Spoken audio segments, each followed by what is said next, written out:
Hello everyone. In this video, I will show you how to connect your Meta Quest 2 to your PS4. First, you will need a UVC-compatible HDMI video capture card. Next, put on your Meta Quest 2 headset and go to the Horizon store. Search for the app called Meta Quest HDMI Link and install it. This app is important because it allows your headset to display the video signal from your PS4. Next, take your HDMI cable and plug one end into your PS4's HDMI output port.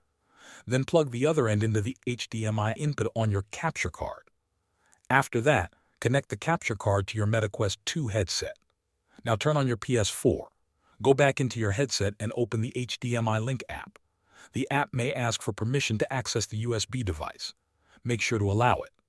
Once everything is connected, you should see your PS4 screen appear inside your headset. You can now use your headset like a large virtual display and enjoy your games. Thanks for watching.